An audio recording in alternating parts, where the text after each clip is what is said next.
Today is my 39th last day of school. If that sounds complicated, it's not, really.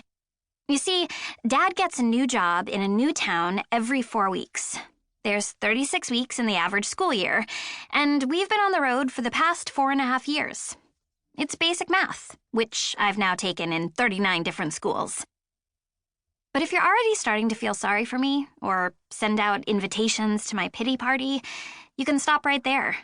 I love traveling around with Dad. We call it our life on the go. I've seen more of this country in the past 4.5 years than most people ever do.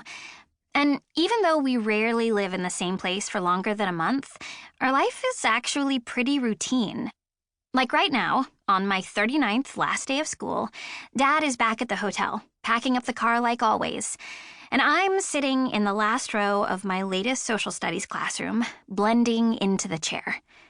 You'd think it might be difficult to blend into an object as inanimate as a chair, but it's not if you know what you're doing, and you've had a lot of practice, which I have. Thankfully, Silver Springs Middle School in Georgetown, Colorado, has gray chairs, and I already own plenty of gray clothes, so that makes it easier. Back in Astoria, Oregon, I had to buy a pack of ugly green t-shirts that made me look like a walking pickle. It was a bad scene. At the front of the classroom, the teacher, Ms. Something or other, I've stopped trying to remember their names, is talking about some independent study program she's hoping people will sign up for over the summer. But no one is listening because they're too busy obsessing over the yearbooks, which were just distributed at lunch. Today officially marks the end of the 6th grade, and no one in this room wants to spend their last day of 6th grade thinking about studying over the summer. Except me, of course.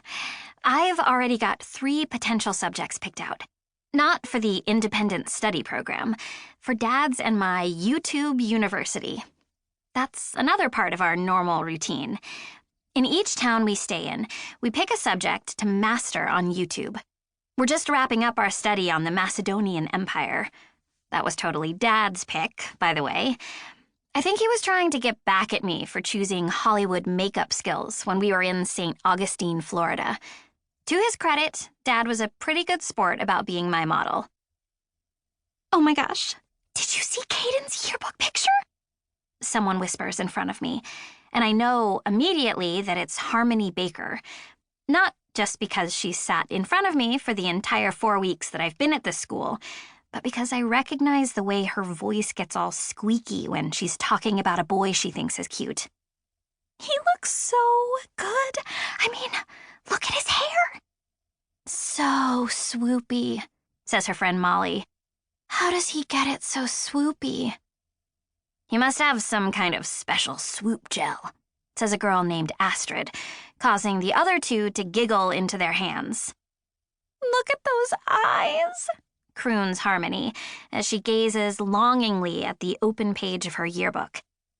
She kind of looks like she's starving, and Caden's picture is a really juicy cheeseburger. Or veggie burger, in Harmony's case. She's a devout vegetarian. All 3 of them are. So sparkly, says Molly.